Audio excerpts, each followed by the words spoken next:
Hola, buen dia. It's me, Peppermint. And when I'm not on RuPaul's Drag Race or simply being New York City's sweetest diva, I'm tuned into the fabulously empowering Bayard Rustin Center for Social Justice Power Hour, coming to you every weeknight at 7 p.m. live from our good old friends at the BRCSJ Virtual HQ via their Facebook page. Tune in tonight. Need in every community a group of angelic troublemakers.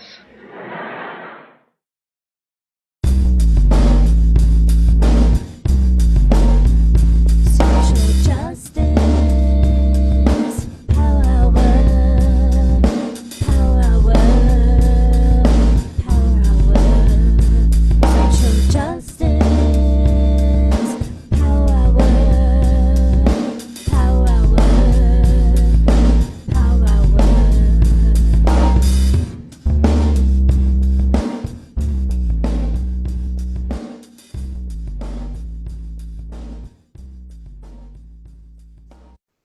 Good evening to our friends on the East Coast, good afternoon to our friends in the West, and good in-between time to our friends in the in-between spaces. Welcome, welcome, welcome, my friends, to the Social Justice Power Hour.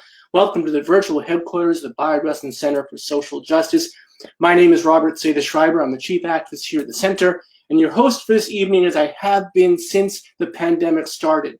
The Power Hour has been coming to you live every weeknight. Over 350 some odd shows, many of them very odd indeed, and tonight's no exception.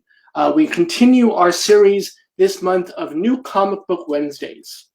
For those of you who are in the geeky world that I am in and that many of us inhabit, New Comic Book Wednesdays was that day that you go to Krauser's and you'd get the spinner rack and you'd see this spectacular Spider-Man or Superman or whatever else you collected, and you're like, it's that day. And it's that day here. We are bringing to you Steve Orlando, who is, full disclosure, I'm a huge fanboy, first and foremost, but incredibly important to the comic book industry. And as a queer comic book creator in an industry not always welcoming of such, we're thrilled to have him with us to tell his stories and to share with us his difficulties and his triumphs in this arena of graphic novel storytelling. And we'll tell some stories tonight indeed. But before we do that, I know that Steve brought a lot of friends and fams and readers and followers to our yard.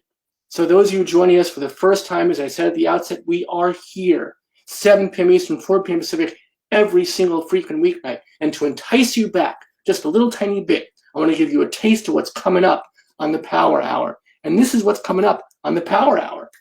We have our Throwback Thursdays. All this month, we're bringing back meaningful moments that we've shared with other guests that we've so enjoyed and we want to share again for those of you that may have missed it. We have Valerie Jarrett, Patton Oswalt, Wayne Brady, and Mateo Ascapor coming at you on Throwback Thursdays this month.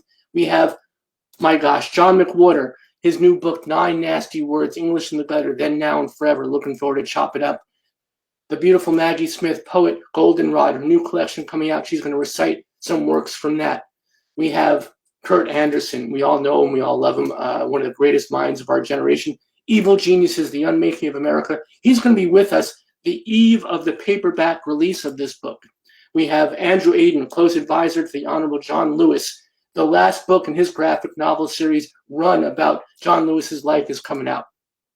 This book is feminist, an intersectional primer for next-gen change makers. Jemiah Wilson will be with us to talk about that book with us. The Gunkle, Stephen Rowley, author of Lily and the Octopus and the editor. That's going to be the definition of fabulous.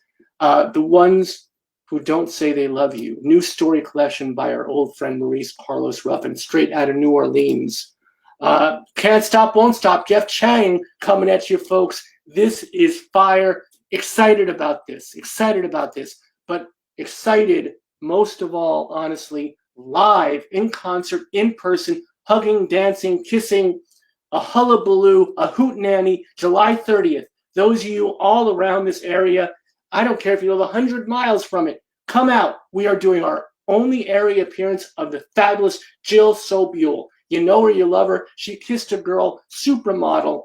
She is incredible, and she's coming to us straight out of Cali to do a benefit concert for our Bayard Rustin Center for Social Justice. As I said, the only area appearance is $25 general admission, and then it's another $25 if you want to be at the VIP after party to have snacks and dance and sing with Jill personally. Please do join us. It's our first benefit since the pandemic started. It's our first live event since the pandemic started, and no one better than our musician in residence, the lovely, the fabulous Jill Sobule, to be with us. So come out for that, folks. But gosh, tonight, I promise you, this is going to be a good one.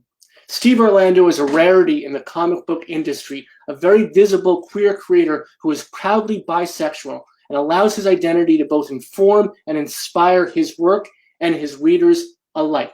As a multiple nominee for GLAAD Awards, Steve has popularized the adventures of DC Comics' Midnighter, the first gay male superhero to headline a series from a mainstream publisher, as well as created his own Virgil works. Virgil named IGN's best graphic novel, Undertow, Commanders in Crisis, as well as most recently contributed to Marvel's Pride anthology.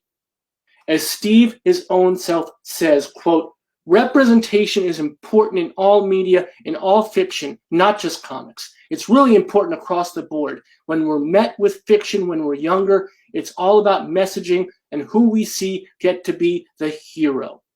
The fact is, everyone deserves a hero who looks like them and is like them. We all deserve that moment where we see that no matter how mundane or how much life has us down or how much we might feel insignificant, we're not. We can be heroes too. Fiction needs to show us that. Comics, more than ever, show us that because it's such an electric pop culture medium. It's a sad world when queer youth are growing up and they're never told that they can be the hero. And that's not just about queer youth, it could be about any kind of underrepresented group. Why do we need it? Because when Midnighter #1 came out, I was getting messages from people on social saying that they had waited 30, 40, 50 years for a character that looks like them. And that's too long. So, my friends, let us wait no longer to see ourselves represented. And to help us in that process, please join me in welcoming Steve Orlando to our Bayard Rustin Center for Social Justice Power Hour. Steve, thank you so much for being with us tonight. Thank you. Happy to be here. How are you, my friend? I'm good. The planet is broken. It's hot as hell in Boston, but I'm otherwise crushing it. And have been working really hard about stuff we'll talk about here. There's a lot of stuff coming. So the good thing is lots of new content for you folks in surprising places. The bad thing is, when do I ever leave the house? When do I have a life? But that's okay. That's the freelance life. It's what I fucking signed up for. So, I'm excited to talk some more. And thank you so much for talking about Midnighter. I wouldn't be here without that book. So it's been a wild 7 years since then, but I'm sure we'll get into that in the next hour. Sounds good to me, my friend. And let me just say this at the outset, self-care. Self-care. If you self-care is making rent. No, I'm just kidding. I've been working on that in 2021. So. All right. Sounds like a plan. Sounds like a dream. Sounds like I'll join you at some point as well. So let's go back.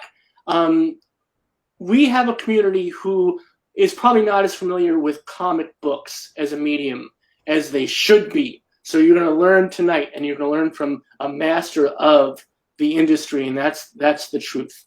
So let's talk about, if we can go all the way back to your journey. How did it start? When did you realize that you could use your voice as an out and proud bisexual author, writer, identity, and use that in the industry in a way that would help others, the way that you didn't see yourself when you were younger?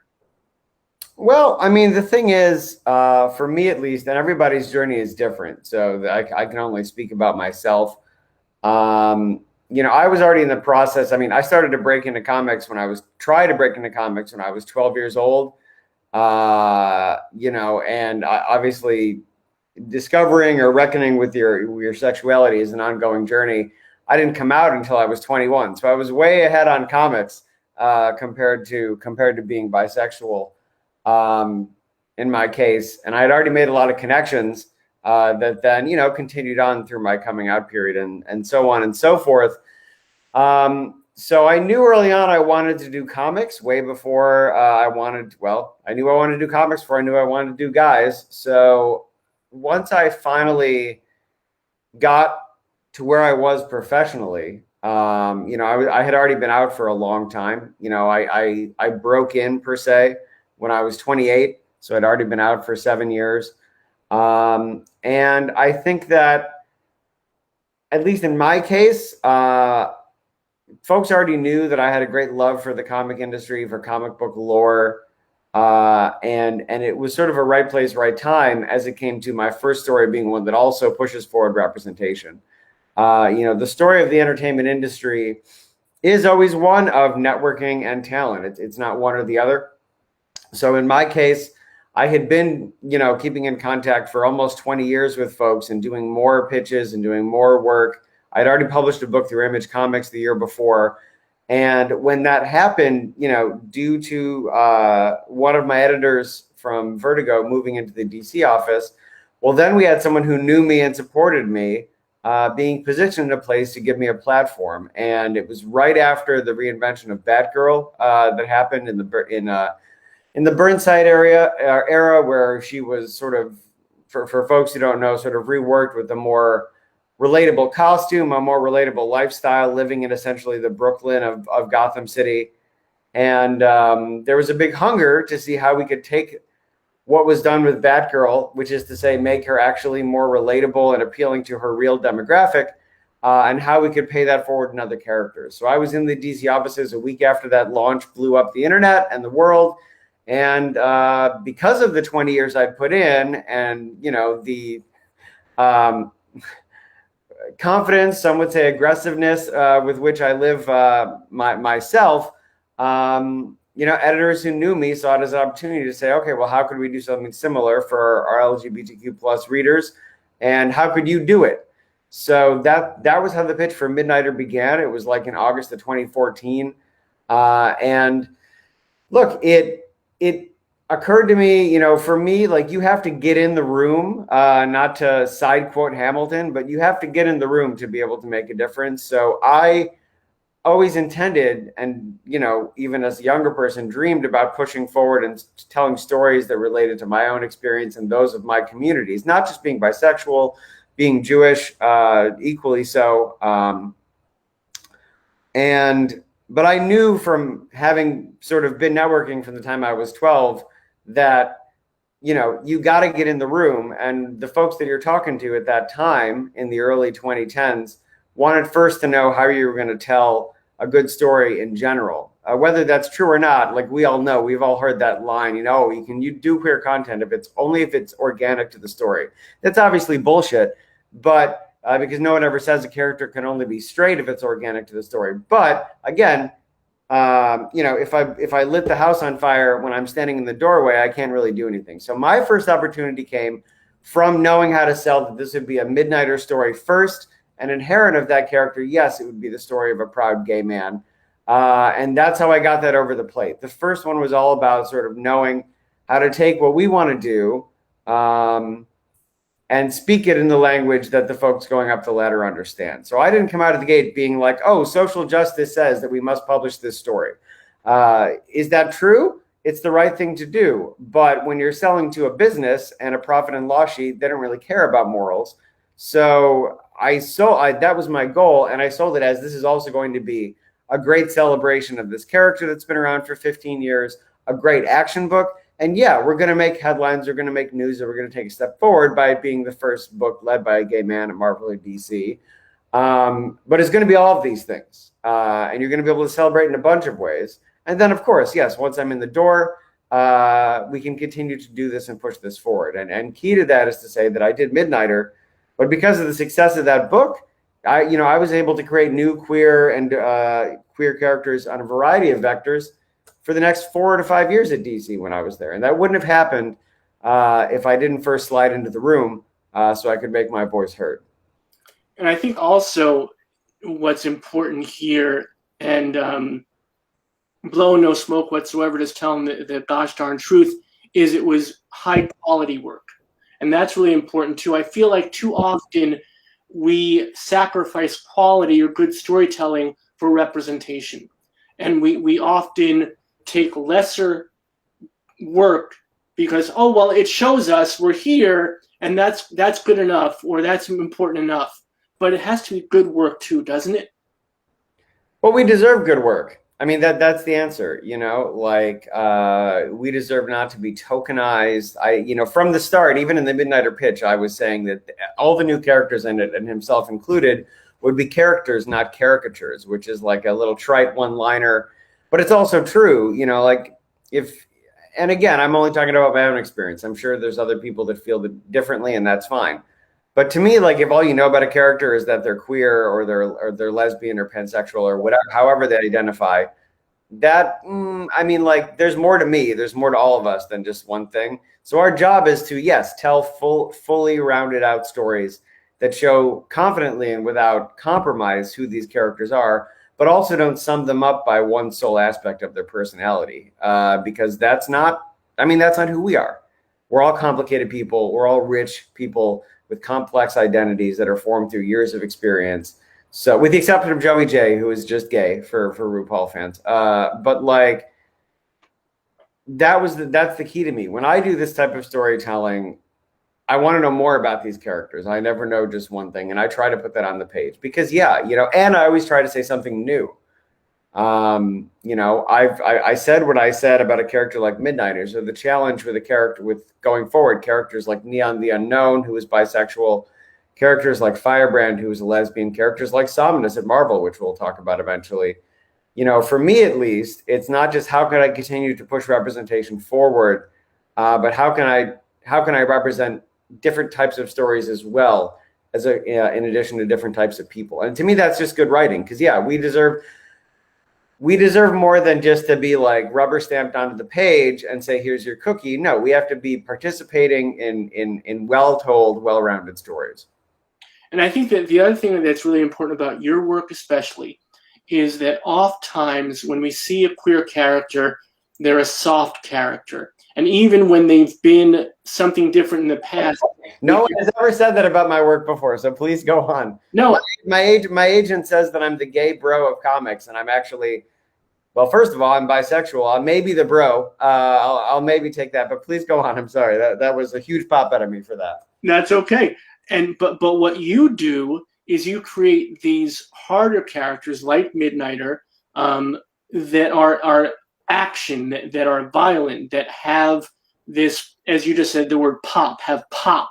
Whereas we don't see a lot of queer characters like that, especially in comics. They become, as I said before, like this softer aspect of themselves because that's the stereotype of queer folks. But Midnighter is a violent, character, is someone who will use all means necessary to find his way in the world. And that's a very different representation of a queer character in comics, right? And also I would love to break down your series Virgil, which is another great action adventure starring a queer character, which is a rarity, especially in comics. Yeah, I mean, so the timing is important too. In 2015, that was it was important to me to sort of break the mold a little bit and shy away from the types of, or I should say move away from the types of depictions that you're pointing out, which we got. And now, Midnighter and Virgil both came out in 2015. And I think that the interesting thing is that I wrote that those types of stories I tell because that's reflective of my own personality. That's what interests me. And Midnighter himself is someone who affected me. He was created in 1998 when I was still sort of reckoning with my sexuality. And, to be honest, like the representation we got did not match a way that I was comfortable being, like if all you have is Jack from Will and Grace, which is a perfectly acceptable personality, by the way, but I just didn't see myself in that. I sort of said, oh, well, do I have to shove myself into this mold just because I like dick? Like, am I just going to be like, how is that going to happen? That doesn't feel right. And then I saw a character like Midnighter who was very different. I mean, still, very proudly queer, but he was not like those types of characters. I said, oh, well, so I can be myself and also be queer. I don't have to like trim parts and rough edges off my personality. Well, against my will. Like, we should all be trimming rough edges off if we want to. I don't have to do that. I can just be myself. So it was important to me to lean into that and hopefully pay that experience forward now that there's a bigger spotlight on Midnighter in 2015. And that goes for Midnighter and Apollo. We revamped this character, Gregorio de la Vega, FKA Extraño, who was the first out character in comics. Northstar debuted first at Marvel, but was out second, or out after. I shouldn't say second. I can't say that with any type of assurance. But he was pretty stereotypical in the 80s. I like to think there was good intentions, and I'm sure there were. I mean, I was 3, so I don't know, but I'm sure there were, because having met his creator, actually, I know that there's no malice there, but you don't know, So it was a pretty embarrassing character at the time. Everybody called him like Auntie and things like that, and he had these big Siegfried and Roy outfits, and then he got killed by an AIDS vampire. It was real bad. And so one of the things I wanted to do with Midnight and Apollo is honor that character, but also rework him in a way that is something to be celebrated. So, key to what you're saying, I took this character and I sort of made him Doctor Strange meets the Dos Equis man. And in one line, he just sort of made fun of everything that happened to him in the past, and that was it. We moved on, and I was really proud of that revamp. But one thing I did is make him more traditionally masculine in the ways you're saying. And it's funny because in the time since I've talked to other creators and in my own life, I've realized that, first of all, that's a totally valid way to be. But the way he was before, broadly, being more masculine, being more straight acting, whatever, being harder, as you're saying, is not the correct way to be queer. It's just a different way. So I've realized in the time since, as I work with that character, that I try to find a happy medium. Because the issue with his original depiction isn't that he was quote unquote flamboyant, it's that it was poorly done. And in my own life, since I wrote that character in 2015, I've had to reckon with some toxic masculinity and things that I was just being stupid about.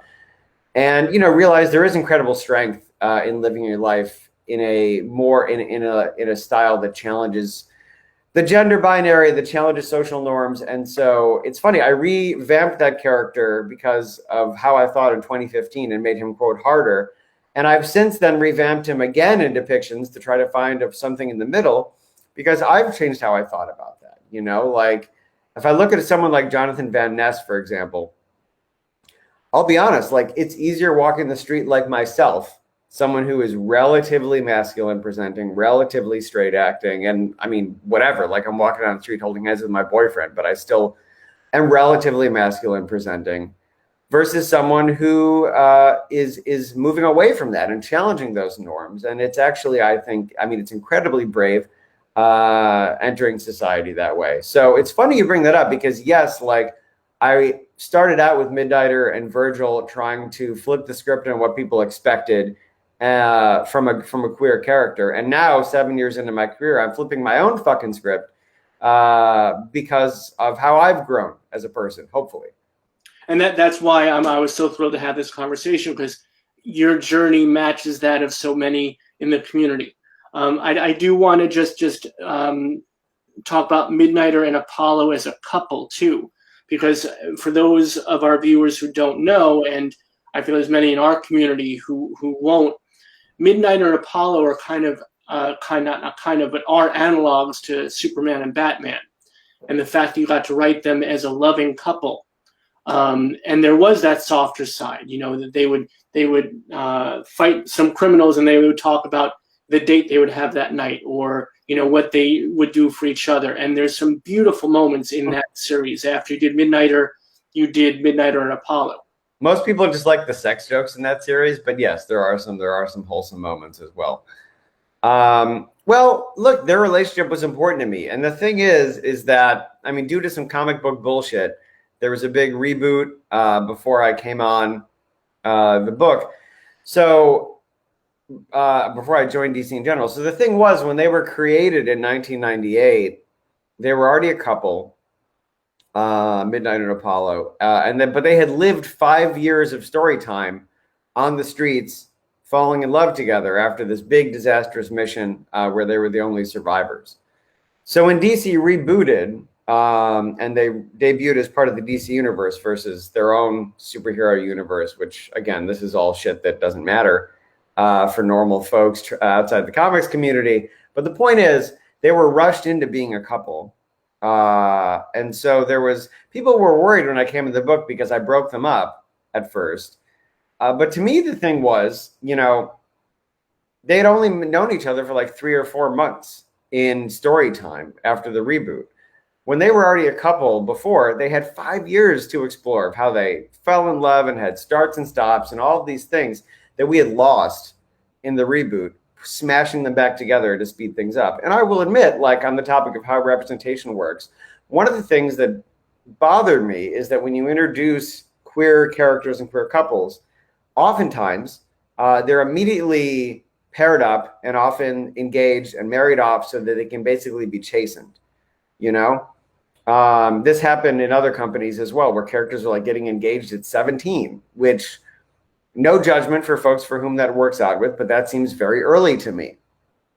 And so I wanted to break them up so that they could actually earn their relationship in the way that real people do, so that they could live apart, realize they are meant for each other, and come back together in a way that I felt was more realistic. If they're if they're the gay Superman and Batman in love, I want them to have to work for their love the way that real couples do, which I think worked out, in the long run when people saw I always planned to bring them back together. But there was this pushback when I broke them up initially, but that's, because again, I wanted to do representation in a new way. And we hadn't really had a sex positive book starring a single gay male that, wasn't just sitting at home knitting, playing fucking words with friends or whatever. Like, he was going to go out and he was going to get laid and he was going to explore and he was going to have enjoy his sexuality and not give two fucks if you disagreed with it. That was key to the Midnighter character. I mean, he is 100% true to himself at all times. And, whether you're a supervillain that wants to damn him to hell for that, or you're just a douchebag on the street, he doesn't give a fuck what you think about it. He doesn't give a fuck what you think about him. So I wanted to, yes, I broke them up, and that's because I wanted to actually show Midnighter realizing what he had lost and show him reckoning with the more toxic parts of his personality. And then, yes, bring them together in a way that I felt had actually been earned, rather than them meeting in, and essentially deciding they were the one for each other in what's less than 3 months of story time. And yes, of course, that happens to some people sometimes, but I'm playing the odds, and more often than not, folks really have to, love is work, relationships are work.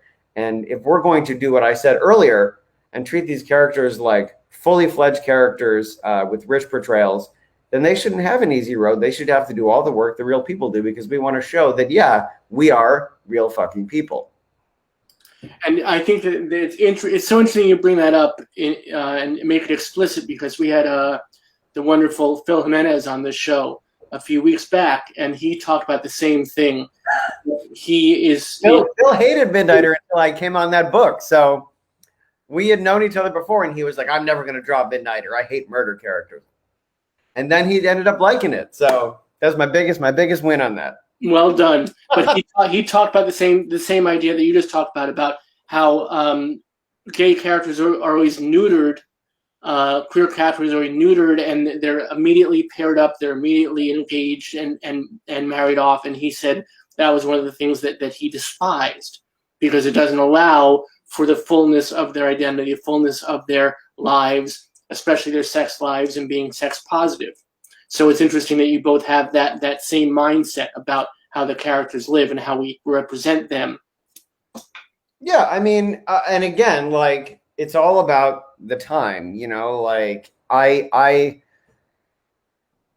if I was only ever going to do one book, that was an important message for me to send. Now that I've done a bunch of different types of characters across different companies, I will happily do characters that are partnered up. I'll happily do characters that are exploring monogamy. I'll happily do characters that are not exploring monogamy and are exploring, polyamory or whatever have you. The key of all this is that, years ago, I was at FlameCon, which is the only gay-focused Comic-Con. It's in New York. usually in August when there's not a pandemic. And I was on a panel with Greg Pak, who's a great dude. And someone asked him what he thought was next, now that we had diversity. Why am I only getting one air quote? Had diversity. And I mean, that's an adorable question because we did not, I mean, you can't, it's not over. But he said that what would come next would be a diversity of diversity, right? Like there's as many stories in our community and in, communities of color, any community, as in the straight communities and the white community. So like we need to tell a diversity of stories featuring these characters because we have to avoid the idea that like any experience, including the queer experience, is a monolith. Because it's not, and that's how we show people that we're people and not like archetypes that are just like trolling the same like queer path that everyone else does. So yeah, like it was important to me in 2015, and I have characters that live like that now. But now that I've done tens, not hundreds, but tens of queer characters across multiple companies, I'm happy to tell stories that are in that mold of folks who are trying monogamy and everything in between. But that said, in 2015, I'd never seen a character like Midnighter.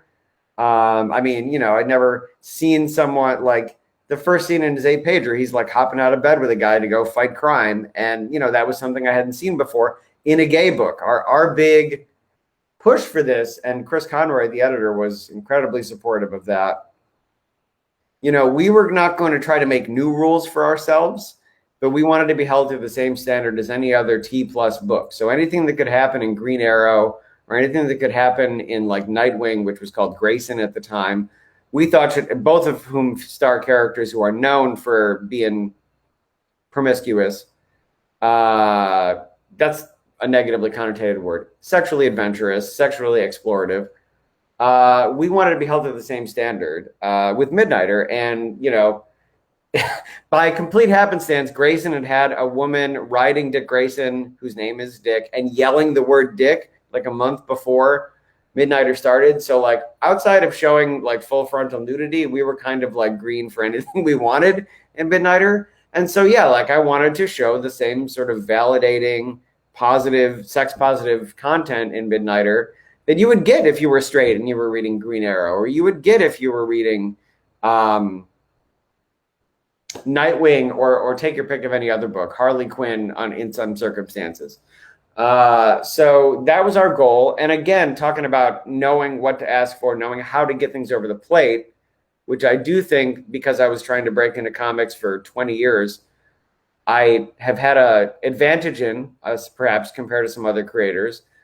I knew what to push for and what to ask for and what not for. And that was that we should get everything a straight book could have, but not that we could magically do more than other T+ books. And it worked out. And sometimes it actually worked out to my advantage because I was working with an artist for whom English was a second language, and ACO, I love you. But like in the first issue, I drew Midnighter like grinding on some guy, wrote Midnighter grinding on some guy. And the funny thing is, like, that was supposed to be them with pants on, and ACO drew it in heavy shadow. And so suddenly, like, the world thinks that I had him topping some dude, which I would be happy to do. But like, we actually got more over the plate because I stuck to the rules. And then, we had some surprise lighting in the books, and we got more over the plate than we expected to. So it begs the question: was there anything that you didn't get in? Was there one thing or a few things that you're like, gosh, I would have loved to do that? Did you get everything in Midnighter? No, we got every single thing. That's the truth. Well done. Yeah, has that been the case on every book? No, but in Midnighter, that was the case. I think, and God knows what Anthony said, but the reality with comics is that the higher profile a character is, obviously, the harder it is to get stuff over the plate. The advantage of Midnighter is that he's sort of an icon amongst the LGBTQ+ readership, but for the most part, he would be considered like a C-level character. So no one really worries about pushing the envelope with him. Like the standards, I'm sure, though I've never really worked on her, are different for Batwoman. I know they're different from Wonder Woman from personal experience, and so on and so forth. But with a book like Midnighter, every single thing we asked for, we got. The only thing I didn't get is like using obscure comic book characters, but that's not related to the queer content. That's related to me having to realize that there are certain Z-list characters that only I care about. Right. So speaking of that, so let's get a little geeky. You've been able to play in the two major toy boxes in Marvel and DC. So my first question about that is, other than Midnighter and Apollo, what are some of your favorite characters you got to work with and work within those constraints to make them more friendly to the community or a part of the community in a way? Have there been triumphs that you've been particularly proud of in the major two? Yeah. I mean, first of all, I mean, there's a lot. You know, I rarely did a book at DC that didn't have a queer character. It's sometimes, you know, I'm not out here looking for internet praise and like a cookie for what I do. I do because it's what I feel is right. So sometimes it flew under the radar, which because I'm not going out here being like, oh, praise me, like I did this in a book. Like if you read the book, you know it's there. You know, that's my goal. If I'm out here looking for a spotlight, then I'm making it about me. So the answer is I did it in almost every book that I worked on at Marvel and DC. But that being said, I'm especially proud of the work I did in Martian Manhunter. You know, probably my favorite thing I ever did at DC. Not probably, it is my favorite thing I ever did at DC. And, you know, his own, because it reckons with the struggle you have if you're not on the binary, you know, for whether that comes to gender or in my case, sexuality. You know, if I wanted, I could easily pass, quote unquote, if I wanted to, but then I wouldn't be being true to myself. So it's kind of a unique struggle. And it's allegorical in Martian Manhunter, who is an alien that can look like a human if he wants, but it's not allegorical. It's literal in his partner, Diane Mead, who I made bisexual. And to be honest, you want to talk about firsts. I think it's the first time I've seen a Big Two comic address bisexual erasure, the bisexual struggle, and the pressures we deal with both from the straight community, but also from the gay community on the binary. You know, the pressure to choose, the pressure to change how you identify because you've met a single person. Almost, but not every person I've dated has pressured me to either say that I'm straight now if I'm with a woman, or I must be gay now if I'm with a man. And it's like, no, nothing has changed. I'm with a person, you know, and there's been I don't want to say privilege, because obviously the gay community has its own struggles, but there has been the idea, even since I was in college, that, you know, it was totally acceptable for folks, even within the gay community, just to assume that they know more about a sexuality like being bisexual or pansexual than you do.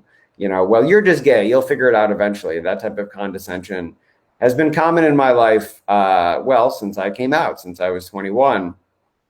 So we talk about that in Martian Manhunter, and it's a thing that I've never seen in a comic before. You know, seeing Mead struggle dating a woman who wants her to change how she identifies and sees her sticking to being bisexual as a lack of commitment. I mean, that stuff is pulled right out of my life. And I'm really excited we could get that on the page, because again, it's something that I haven't really seen depicted before.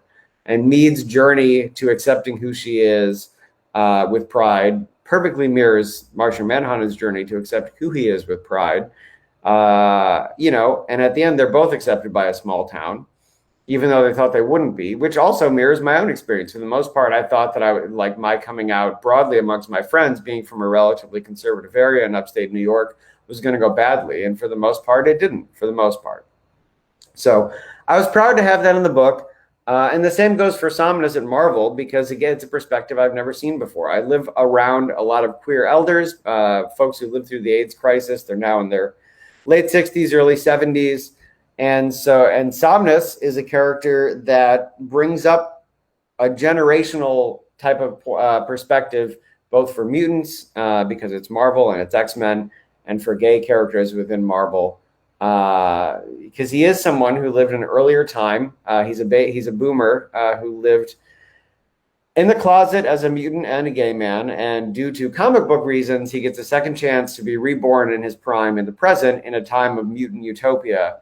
And, you know, I wrote that character as a tip of the hat to the people that live all around me in Boston, who are amazing people. And obviously the struggle is not over, but I do also frequently think that I can't imagine what it is like for them growing up in the 60s and 70s, especially, or the 50s, and seeing the relative ease that even people my age, needless to say, people 10 years younger than me, have moving through society, the things that they're comfortable celebrating, the things that they're comfortable talking about in public, and living so freely and openly. And again, heavy asterisks, because we have a lot more work to do.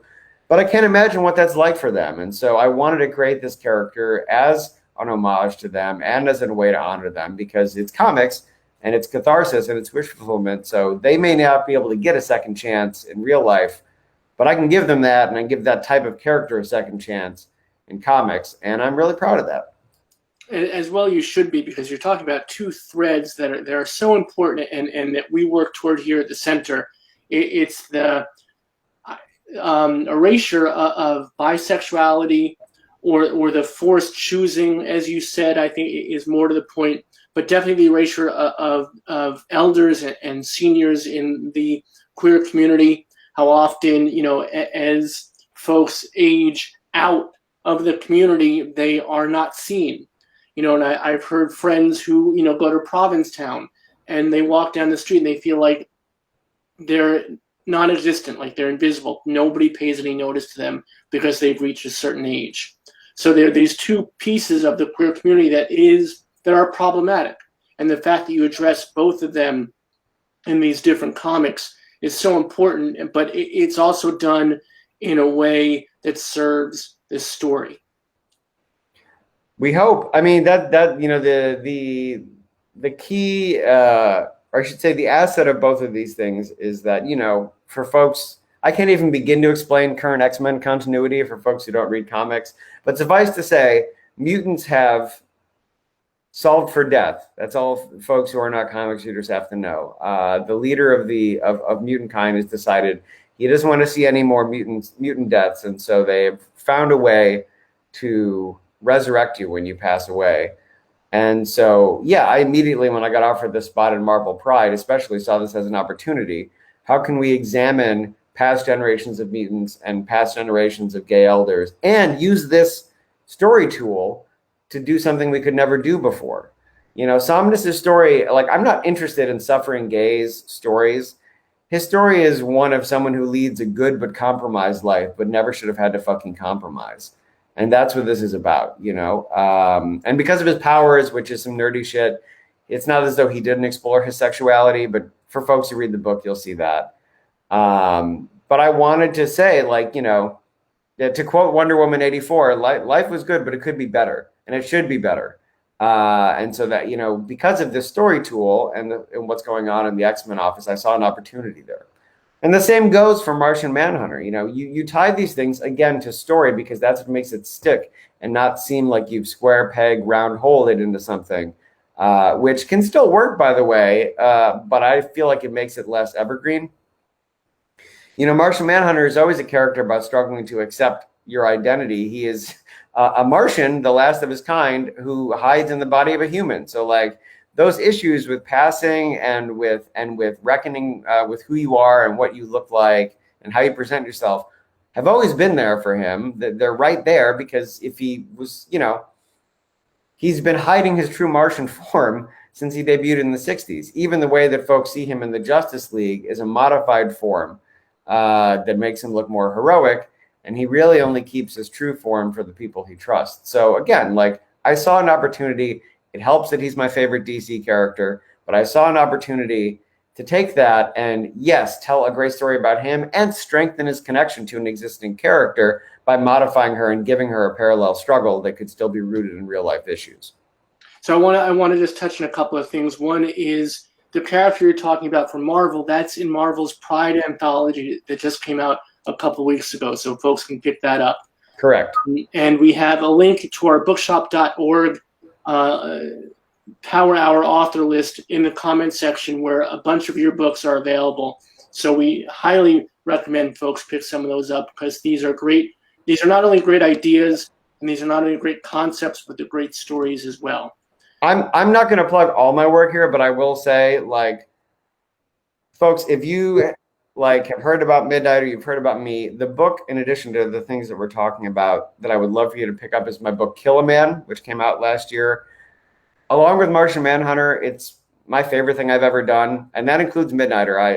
I'm proud of Midnighter, Midnight and Apollo, but Kill a Man is the most personal book that I've been part of.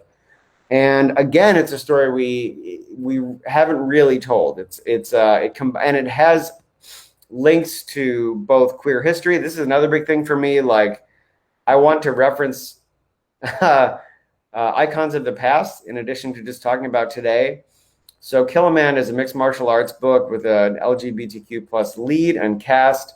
It's essentially it's essentially gay Creed or gay Rocky, if you will, but with mixed martial arts. But the key is it alludes to Emil Griffith, who, if folks don't know, was a bisexual boxer from the 60s who was called some slurs in the ring by his opponent, and in return ended up beating him so bad that the man passed away 10 days later. And he has a complicated relationship with that. He's passed away since Emil as well, but he has written a book about it. And, you know, the community tends to lionize him for, oh, a bigot called me a name and I killed him. But as he talks about in the book, like, killing someone is always more complicated than any of us can imagine. So we wanted to honor that and explore that. And, of course, tell it as an engaging, approachable sports action book. And that is Kill a Man. It's one of my favorite things I've ever done. And the key is, in this book, if you want to talk about a setup, the Emil Griffith character is our main supporting cast. Our lead is actually the son of the bigot that he kills. We flash forward to the present, and his son is like the biggest thing in mixed martial arts. He's up for a title shot, and the night before his press conference, he gets catfished, and he gets outed on national TV, and he loses everything. The promoter takes away his title shot. All of his friends, because mixed martial arts is a hyper-masculine world, turn their back on him. His own family turns their back on him because, oh, he's one of those people, you know, the type of people that took away their father. And so the only person he has as found family, the only person he has to turn to reckon with himself and find a way into the future is this man that killed his own father years ago. And so he turns to this character, the Emil Griffith character, and they have to find a way to work it out and train for this title shot and to climb back to the top.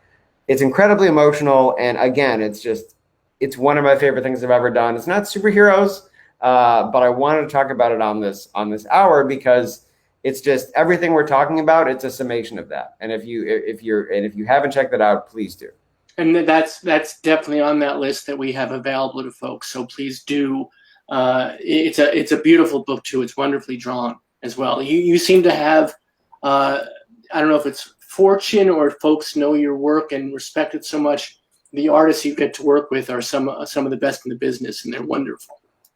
And yes, that book, just because I want to make sure to mention him, Alec Morgan, as you said, amazing art in that book, and Philip Kennedy Johnson, who writes it with me, an amazing collaborator. You know, we talk about authenticity on this podcast. This was a book, I needed the queer elements to be as authentic as possible. And there are, like, once again, there are things that never get mentioned. I've never seen mentioned before in queer fiction or queer graphic novel and comic fiction. And that's what I'm here for. You know, like, two men bonding over, well, like, you know, there's very little gay sex education. So for a lot of us, it's trial and error. And sometimes that's painful. Things that I know friends who have gone through that have never been mentioned in a book before. Those moments like, you know, Reagan not saying the word AIDS, which I haven't really seen tackled in comic books before. There are so many small nuances that I'm very incredibly proud of that come from my own life, the lives of those around me. But the key is, as a mixed martial arts book, we wanted this to make new allies and cross bridges. So for all the queer authenticity, I worked with Philip because all of the mixed martial arts aspects are just as authentic. And obviously MMA fans are not a marginalized group, but we wanted to not just tell an amazing story with this book. We wanted to change minds if possible and build bridges. And to do that, you know, you got to show respect to every aspect of the story. And that wouldn't have been there without Philip. So how I want to talk about your journey and how you pick your subject matter. You've gone from, fringe characters such as Midnighter and Apollo, so to speak, in the a big, to one of the biggest publishers in the comic book industry, to Martian Manhunter, who's one of the original members of the Justice League of America. So, a legacy character, someone who, probably nobody expected you to be able to do what you did. And then you go to this book about mixed martial arts. And then you also have Virgil, which is about a Jamaican character set in a place that's very fraught for the queer community. So how do you come to these stories? Is it organic, or do you say, I don't see this represented, I want to find a way to bring that voice to the comic book world, to the readers, to folks that may not have been exposed to it? I think there are stories I want to see told. So it's less, representation is the default for me. Like, even if I'm doing a book with a straight lead, the world around them is going to reflect the world as it is, which is to say a diverse world. So I will notice holes, in the market, and that's where these things come from, that's where they all come from. Virgil was that I got out of Django Unchained, and I wanted that type of exploitation style revenge book for the gay community, for the LGBTQ plus community, because there's not just gay people in it. And that's where we went with Kill a Man. It's where we went with Crude, a book I did at Skybound, and I wanted to examine, from my own father's imagined perspective, because at the time we weren't getting along that well. We're doing great now. And so I created a story to examine queer family dynamics, and put myself in the shoes of someone who was not necessarily ready to be accepting yet. The same goes for the reverse, a book like Namesake, where I have a queer lead, but also the revelation of queer family that you didn't have before. And so for me, it's about examining new dynamics and telling stories that I haven't seen before. And it's always going to be diverse. It's always going to feature new representation, because that's, to me, that, again, our job is to reflect the world as it is, or to echo the world as it is if you're doing science fiction or science fantasy, because no matter what type of story you're telling, whatever type of lead you have, everybody's welcome in those stories, and they should feel welcomed and part of that world. And that's what you've been doing, that's what you continue to do, and we've talked about so much of what you've done. I'd love in these last few minutes to talk about what you're going to do, what we can look forward to, and what you're most looking forward to, so we can share in that excitement. Sure. There's so much going on. I would say I can't really talk about it, but Somnus is going to appear again. So keep an eye on me and Marvel. Is I guess what I would say. There should be news about that in the fall. I'm working way ahead, which is fun, but I wish I could talk about it. So Somnus will be appearing again. But before that, in August, I'm launching Rainbow Bridge, which is a book that I'm very proud of. It is a queer-led book with a gay co-writer, my friend Steve Fox, and it's a YA book. It's a middle grade book that sort of asks the question, what if you could have one more adventure with one of your pets that you've lost? So in the world of Rainbow Bridge, the fictional Rainbow Bridge of sort of American folklore and pet folklore is similar to the Bifrost of Norse and Thor folklore, and you can travel across it. You can go to the Forever Fields, and you can have an adventure with a lost pet and help them get closure on things. It is like a Disney movie brought to life. I'm extremely proud of that, and it's out next month. We just sent it to print. What else is going on? Well, for something completely different than that, Fox and I are also doing a gay-focused homage to the slasher movies of the 80s. So this is not a book for everyone. You have to be ready for it to be within that slasher genre. But we are very proud of that, as am I, because it is us playing in a world where we don't normally get to play. And it examines, much like we did a Martian Manhunter, both issues that we face from outside the community and issues we face within. So it's a raw book. It is very violent. It's a horror slasher thriller. But I'm extremely proud of the statement it has to make. And I'm extremely proud of how we put a lens both on ourselves and, of course, on the pressures we face from outside. So that's out in October for Halloween.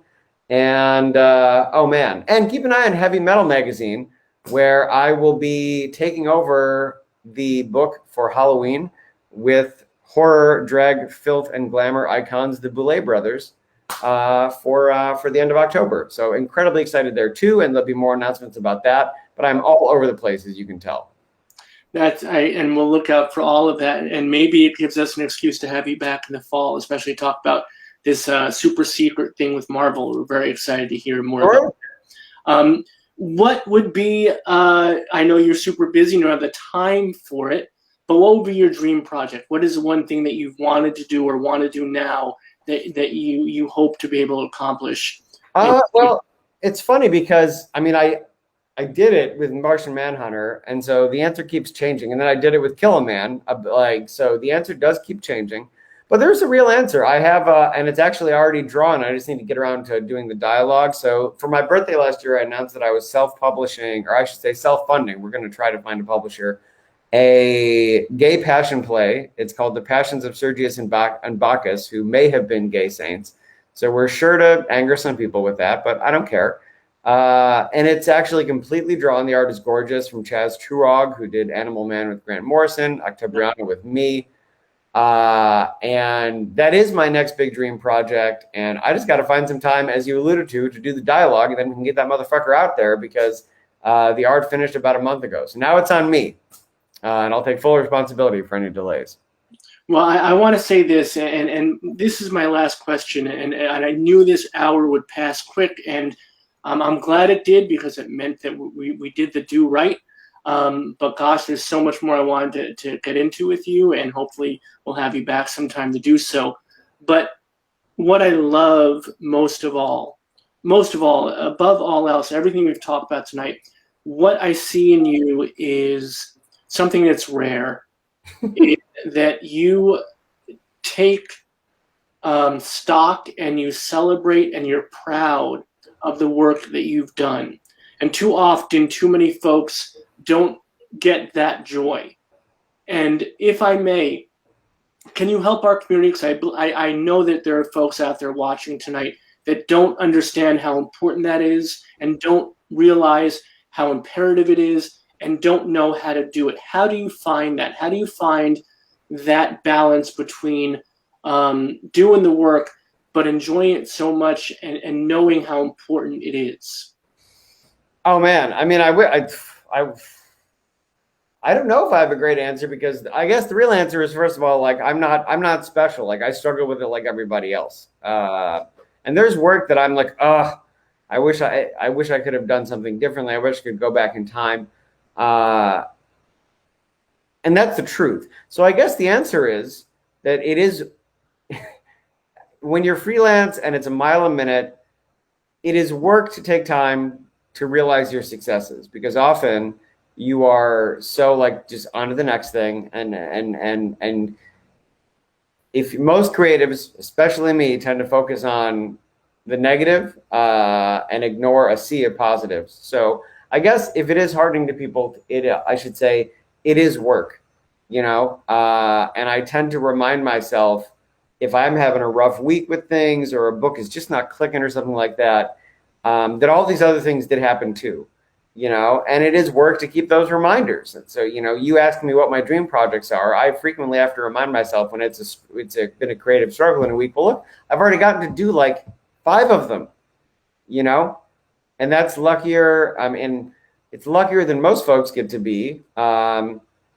And it's not to say that it's purely luck. I fucking worked for it. I did it for 20 years trying to break in. But the key is, if you are struggling, I would say, like you have to have your signposts, and you have to have your, not a mantra, because that's a douchebag phrase, but you got to have your things that are the signifiers that you have things worthy of celebrating, things that make you proud, things that if you look at your life from the outside, you're like, fuck, I fucking did that.